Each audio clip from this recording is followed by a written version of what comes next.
Good morning, beautiful souls. It's a pleasure to be with you today, and welcome to the Unitarian Universalist Society of Schenectady. I'm Beth Offenbacker, and my pronouns are she and her. Thank you for coming into this circle of caring people, journeying with curiosity on the path of interdependence and respectful co-creation. We are so grateful you've chosen to be here this morning, whether you are here in person in our beautiful building, or if you are online. If you're visiting us for the first time, we offer you an especially warm welcome. We hope that all will stay after the service for a time of conversation and connection. Conversations can happen on Zoom, here in the hall, or out in the back garden. Let us take some time now to sit together in stillness. You might place your feet on or towards the floor with your hands resting in your lap or wherever they are most comfortable. Closing your eyes or watching the chalice flame can help us get quiet and centered. In the spirit of curiosity and empathy, I invite you now to engage with me in a guided meditation, a meditation across time and place. I invite you to recall the neighborhood where you grew up. What picture comes to mind? What was your home like? Perhaps a farmhouse or a suburban house, or perhaps you lived upstairs from another family, or in an apartment building, 1 story, 2 stories, many stories. It is a summer day like today. You are outdoors, perhaps running, shouting, playing with friends. Are you barefoot on an expansive green lawn, high-stepping across a hot 2-car driveway? Or perhaps you are ducking between parked cars, the street and sidewalks, your only open space. Perhaps you're at a neighborhood park or schoolyard. Is there a swing set, a slide, perhaps a basketball court? Look upward. Do the basketball rims have soft string nets or rattling metal nets? Or are the rims bare? Your street, was it a winding country road, a quiet cul-de-sac, a busy thoroughfare? What traffic passes by? Wood-paneled station wagons, minivans, pickup trucks, SUVs. Are cars shiny and new or dented and loud? Are there city buses, taxis? Breathe in the air, a deep breath. Do you smell flowers, freshly cut grass, hot dogs grilling, damp leaves? Or do you avoid that deep breath? Exhaust, garbage, the factory down the road, are those the smells memory will conjure? What kinds of places are close by, close enough to walk or bike? A park, a school, a grocery store, a barber or salon, a convenience store, a gas station?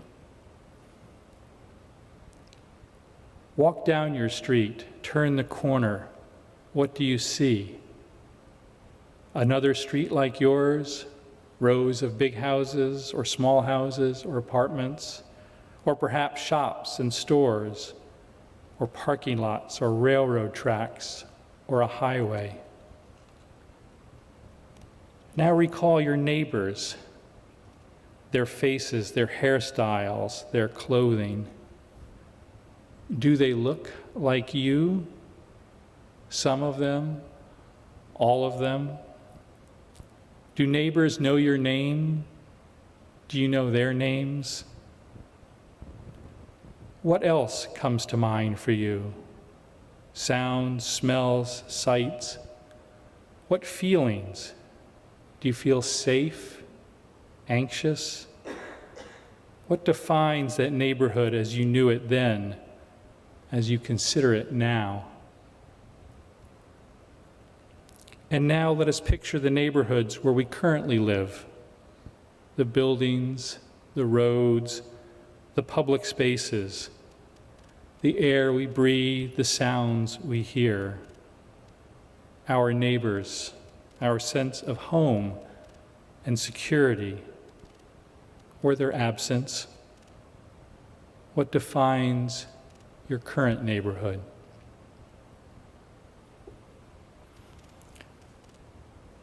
Let us now have some moments of our own reflections and memories. Nearly each week, we include an opportunity to engage in the spiritual practice of generosity to support and sustain this congregation. The slide is sharing details on different ways you can make a contribution. You can contribute via text, following the information on the slide, or write a check to UUSS, or by placing cash in the offering basket. If you are making a pledge payment, please be sure to put that in the memo. Your donation will make a difference and will be gratefully received. Our guest musician, David Pritchard, will play Untitled Number 14, a piece of music he has written. Let us now give and receive the offering.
Home, my town, our town, home, sweet home, sweet for some, home.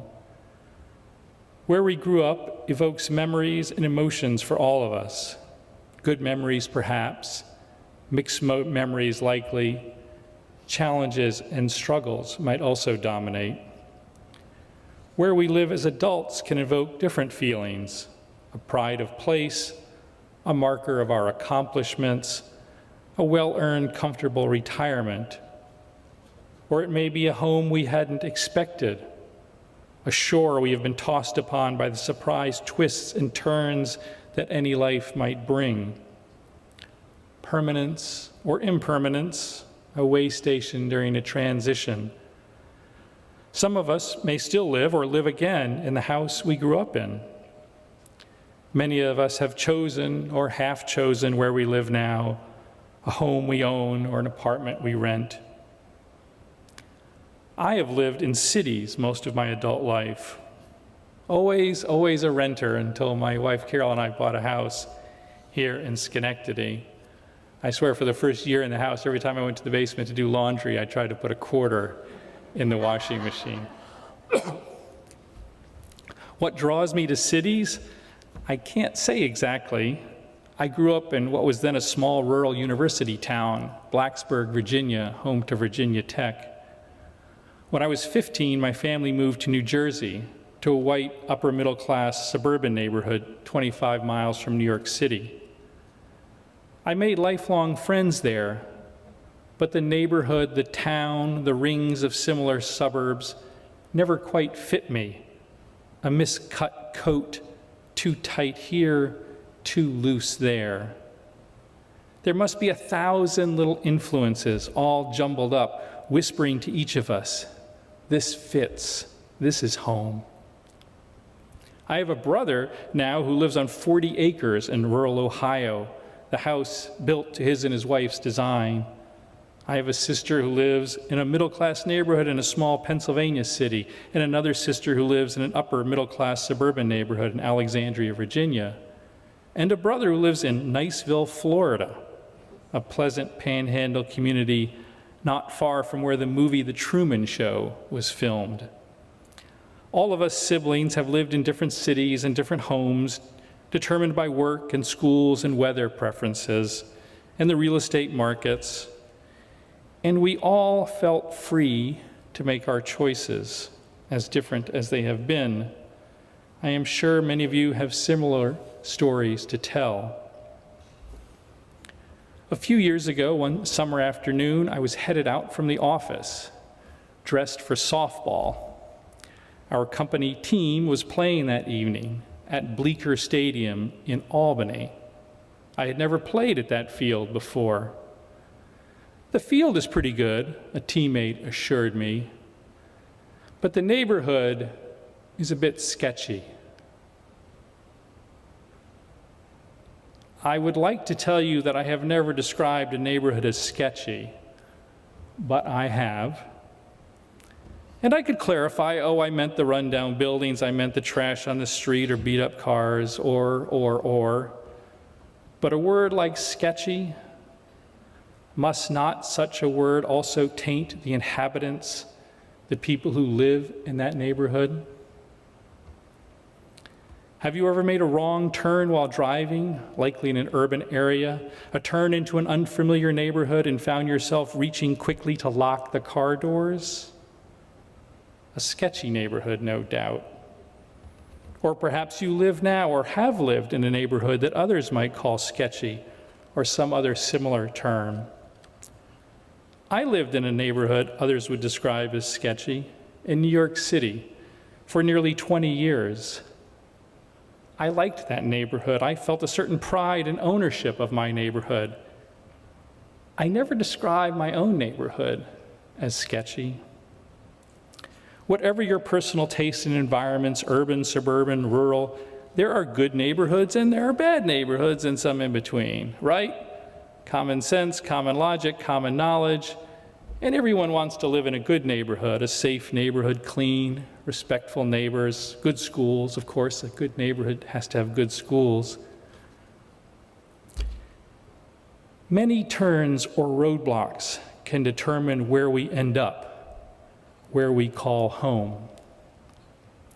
At the age of 19, Frank Stevenson, one of 7 brothers born in Lake Providence, Louisiana, a town Time magazine once called the poorest place in America, followed his brother Alan to California, eventually settling in Richmond, a city in the Bay Area. World War II was raging, and the shipyards and other industries were struggling to meet their orders. They attempted to operate only with white men, but were forced to hire white women, then black men, and eventually black women as well. During the war years, the population of Richmond exploded from about 24,000 to more than 100,000. The black population soared from 270 to 14,000. Housing could not be put up fast enough.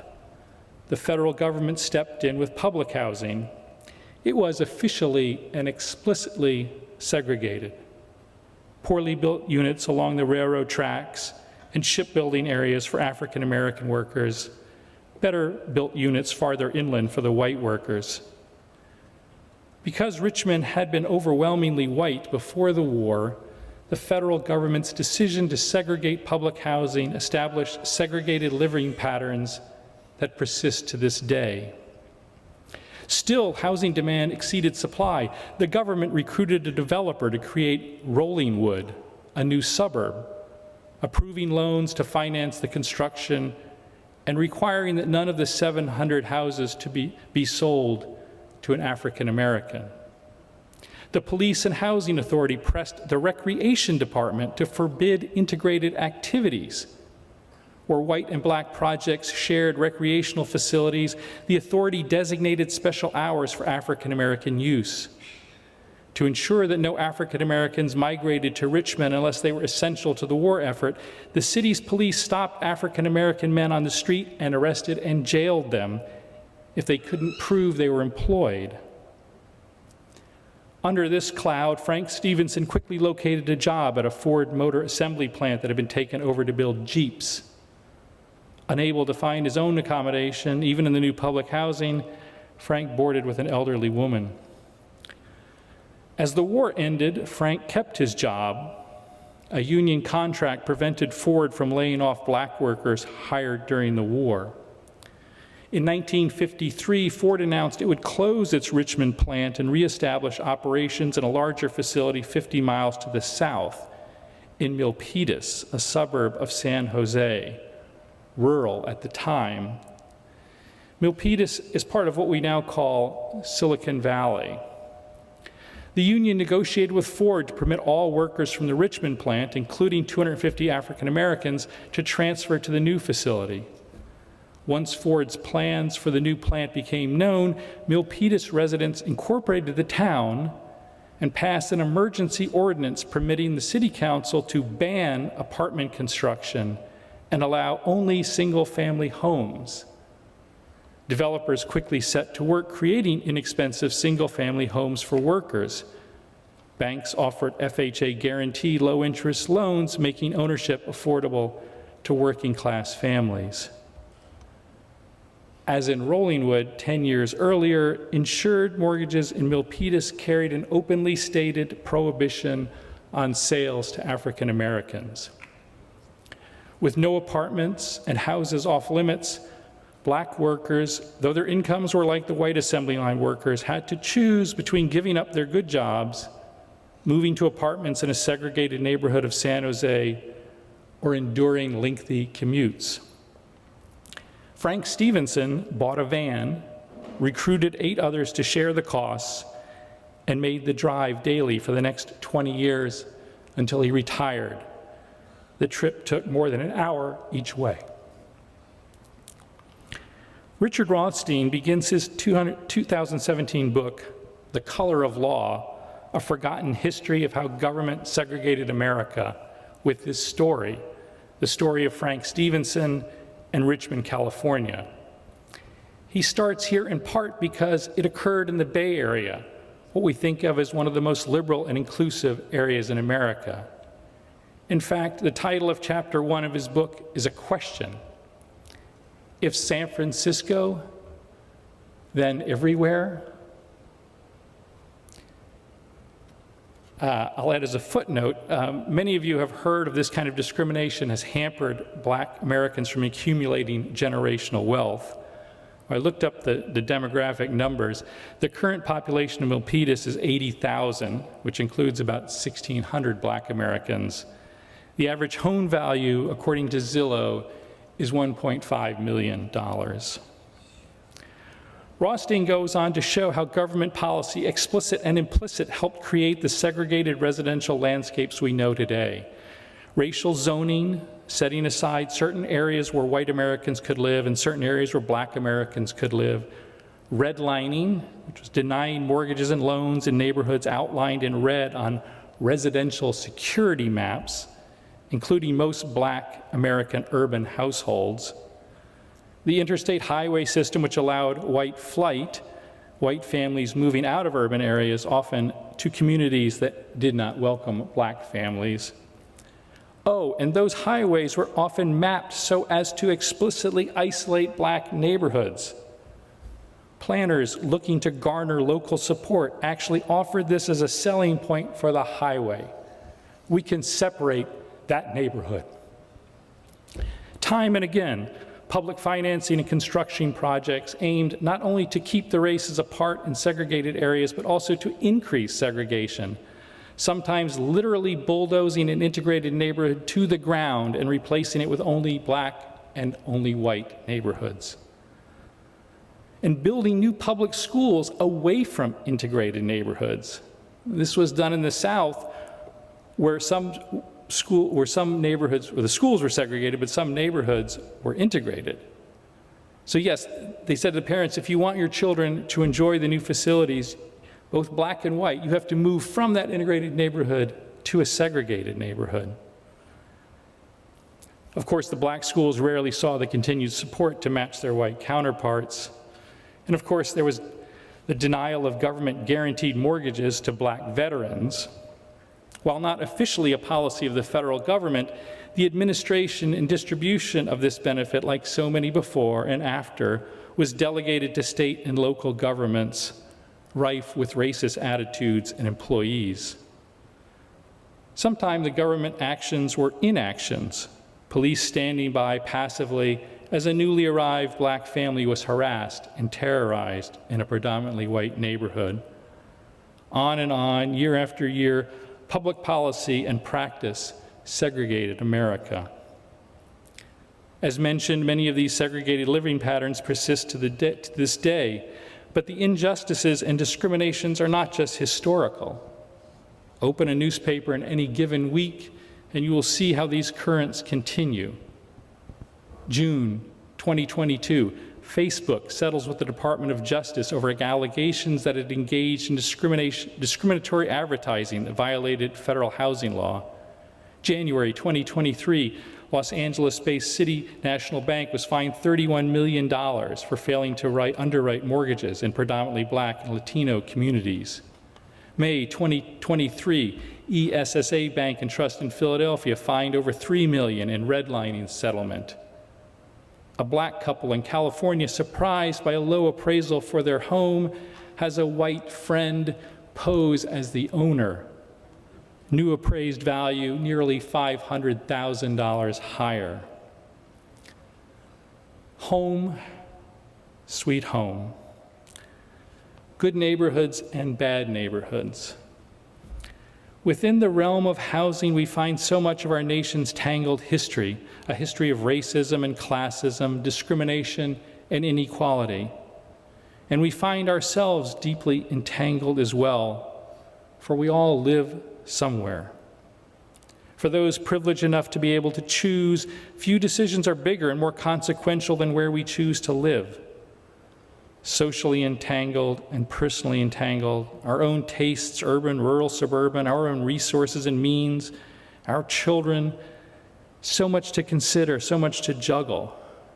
Forget history, put aside social justice concerns. The whole process of buying a house or renting an apartment can often be among the most stressful experiences of our lives.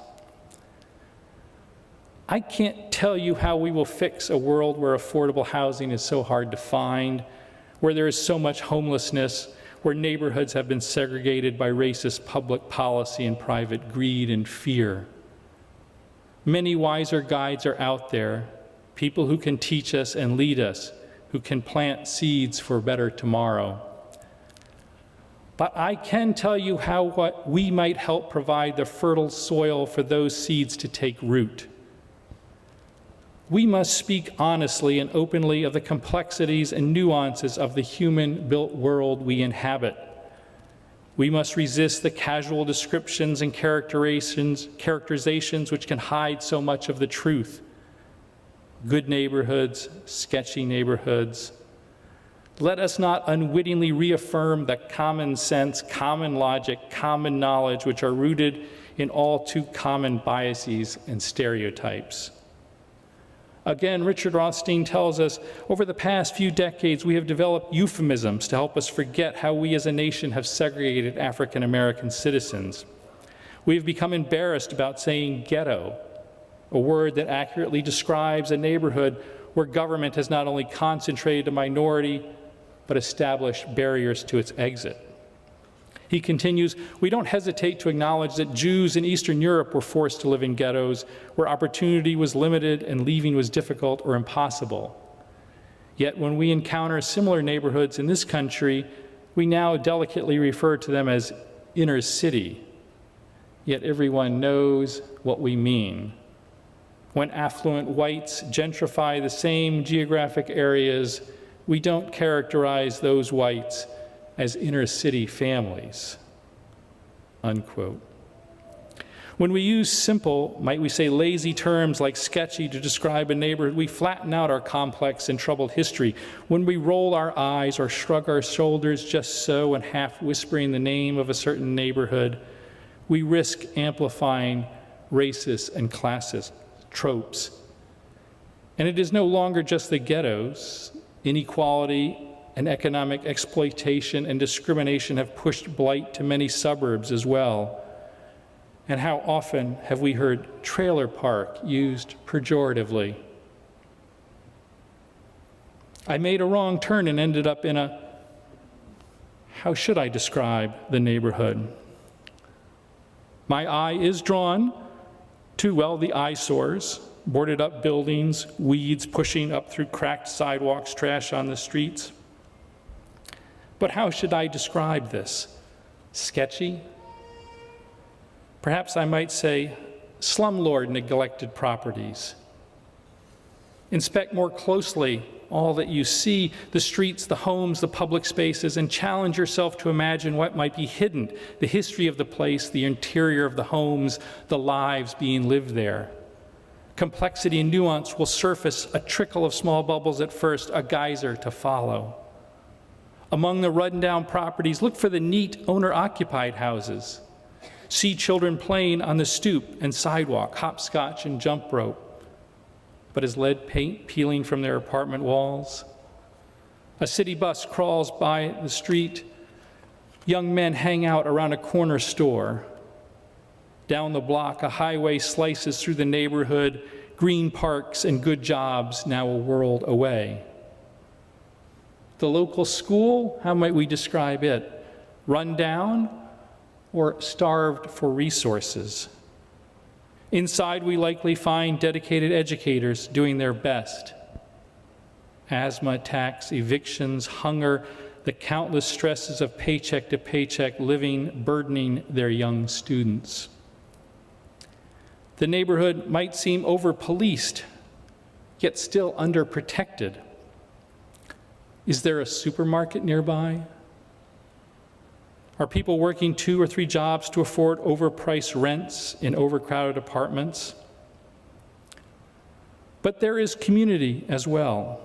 We feel it as much as we see it, a world of informal connections for resilience and survival. It spreads like a mycelial network below the forest floor. Uncle Kevin fixes your car, Auntie Betty watches your kids after school. On summer nights, a card table and chairs are set up on the sidewalk. One game of dominoes follows another, laughter rising in the humid night air. And what shall we say of good neighborhoods? I made a wrong turn and ended up in a, how should I describe the neighborhood? My eye is first drawn to the clean, tree-lined, litter-free streets. I feel safe, no need to lock the car doors. I need to add a caveat. For that one, I am a white man. Being black or brown in many good neighborhoods has proven not to be safe. The neighborhood might be gated. But then I would have been turned away. But this time there was no gate. The spacious houses rest in large, well-groomed lawns. Single-family zoning, perhaps, minimum lot sizes. We might hear the children more than see them here, playing in backyards, on swing sets, pools, trampolines. 2- and 3-car garages abound. Cars are essential. Supermarkets and retail businesses reachable only by car from this good neighborhood. Workmen's trucks, plumbers, and landscapers will be common sights here. No need to rely on Uncle Kevin to keep things running. Call a professional. The local school, shiny new science labs and manicured ball fields, dedicated educators doing their best. 90% of the kids will eventually be headed off to college.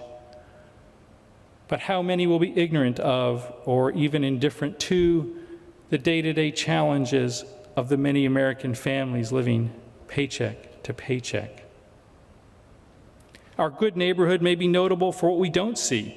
No incinerator fouling the air, no highway tearing through its center, no city buses. Other qualities might be felt rather than seen. Property values rising, along with the pressure to keep up with the Joneses and the whiff of not in my yard, backyard politics. But this neighborhood is also a world of connections, informal and formal networks, neighbors watching out for each other, people working hard to support their families. On summer nights, sharing a grilled dinner with neighbors, laughter rising in the humid night air. It is not easy to expose, let alone highlight such complexities. Part of the comfort of home, if one has that blessing, is not having to look too closely at how we got there and how others might be faring. In my anti-racism work, discussions of housing and neighborhoods have stirred more passion and emotions than any other topic. We can and will have our various preferences and opinions about neighborhoods, but I do encourage all of us to be bold enough and brave enough to speak honestly of the complexities we all face and the compromises we all make. When we shun the simple labels, when we strive to witness and name the complexities and nuances and contradictions of others and of ourselves, then we will take the first steps toward deeper understanding and deeper empathy. This is how we become the fertile soil in which the seeds of change might take root. Let us be bold enough to grapple with these questions internally, but also in public. Let our questions and our values enrich the broader context as our communities consider restrictive zoning. Let our voices guard against reflective, not in my backyard defensiveness that can drown out all other voices. Good, bad, desirable, undesirable, better, worse, winner, loser. It is not just with neighborhoods and housing where we hear this drumbeat. The media and common dialogue seem to demand that we frame our complex world with these simplistic dualities. Is this policy good or bad? Is this neighborhood desirable or undesirable? Has sexism lessened or grown? Is racial discrimination better or worse?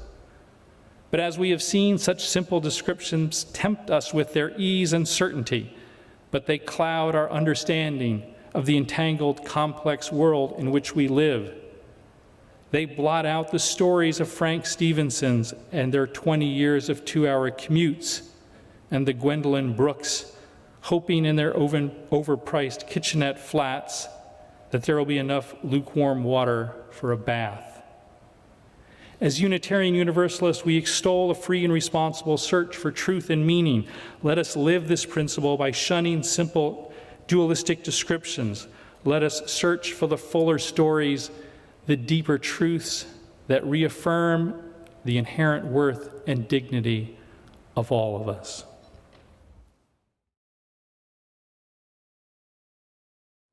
In these tumultuous times, in this complex and entangled world, where simple answers and simple descriptions so often fail us, let us not be overwhelmed or discouraged.